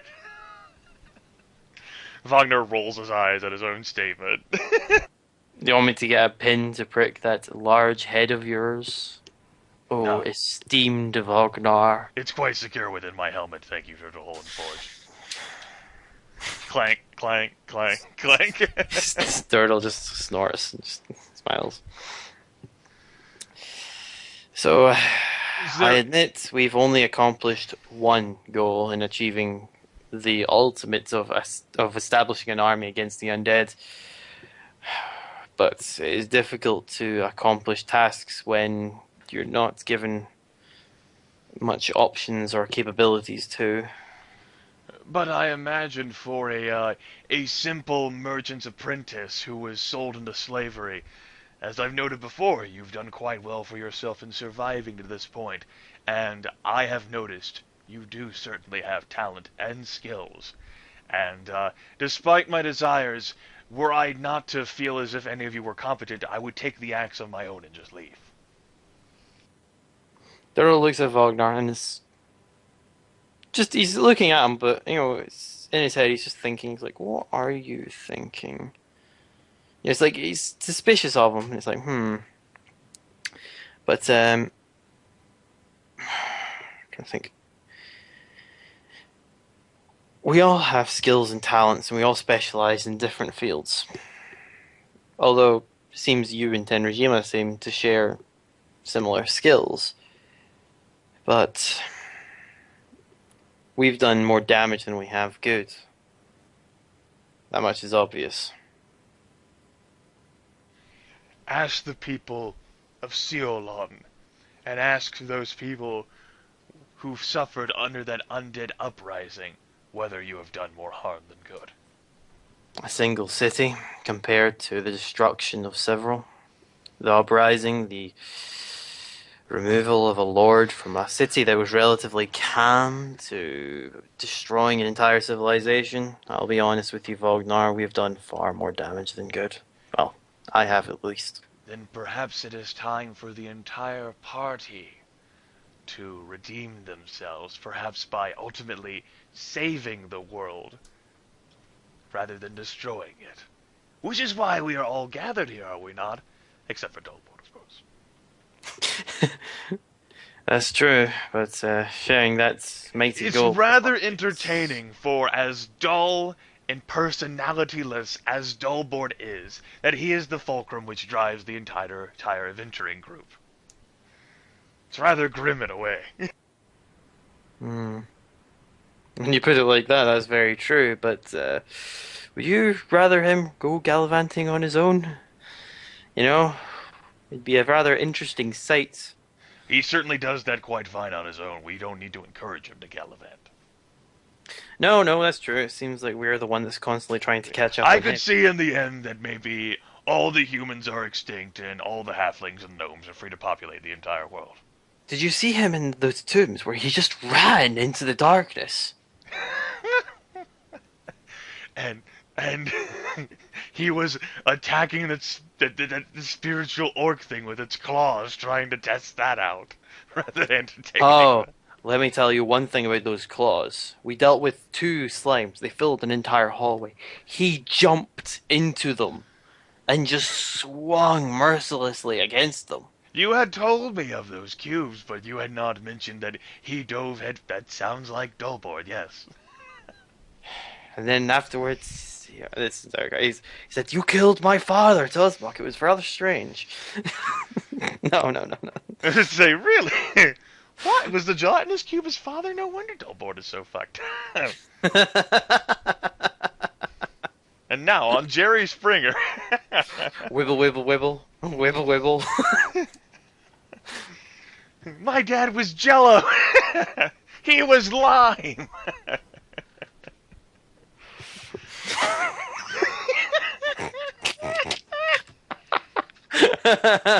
Then why is the baby cherry flavor? Then they need to go Mari Popovich. You are not the father.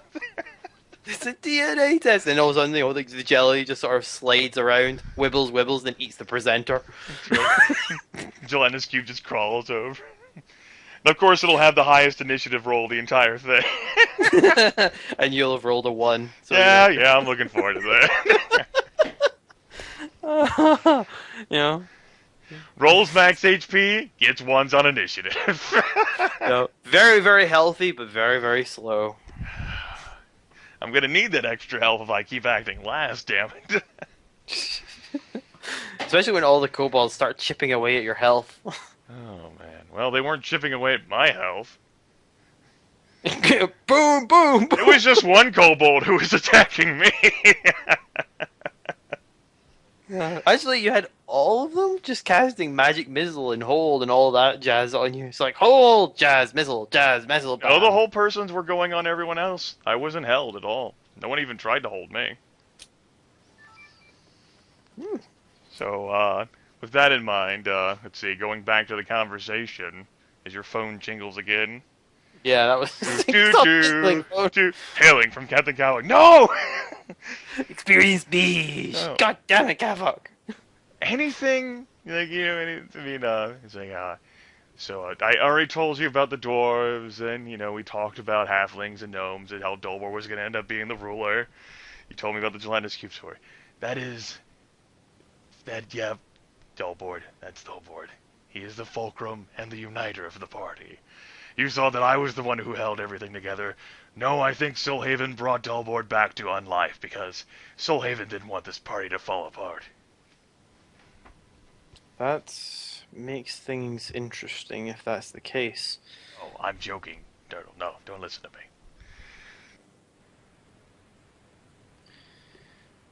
Yeah, Durdle, no, he's latched onto that. He starts thinking. It's like, yeah, I get what you mean. I understand that I shouldn't, but it's just part of me in my head thinks that maybe it has a plan for not just Dullboard, but maybe all of us. As much of a plan as an entity trapped within an axe can have, yes. It has overwhelming power, but let's not give it too much credit. All right, Durdle Hulinforge. Let's not give it too much credit. All right. I'll leave you back to your conversation with the lady. She does look a bit distressed and confused, perhaps. Are you actually going to engage the Dwarven scouts now? See if you can socialize with them? Worth a shot. Remember, our companions are slaves. Don't talk about liberty. Clank, clank, clank, clank, clank. Jingle, jingle, jingle, jingle, jingle. Santa? I just need someone to bust my nose. I'm Rudolph the Red-Nosed Reindeer. Vognar Grimbeard's come to town. Bags of good. Ride, Durdle Hulinforge, ride. No. All right. So, do you actually have anything that you want to like pantomime with the doors right now? I wouldn't mind listening to that. It's up to Man. No, I'm open for that, but it's up to Manaki if he wants to. Here, I mean, I'm just sitting, listening, enjoying. Enjoying, okay. You know, he's barely said anything for the past 2 hours. You know. I was worried in case you were sitting there bored, like, No. will they shut up? I want to talk about my world, though, right? Damn it! Keep talking. I find it very interesting, and I'm sure Ipo's going to find that very interesting too. How the conversation went from drama to Dullboard. That's if he listens. He may watch the first 10 minutes and if this is being recorded. Well, that's true. If this is being recorded. Well, yeah, we can do some if you want to talk to the dwarves. That's a distinct possibility.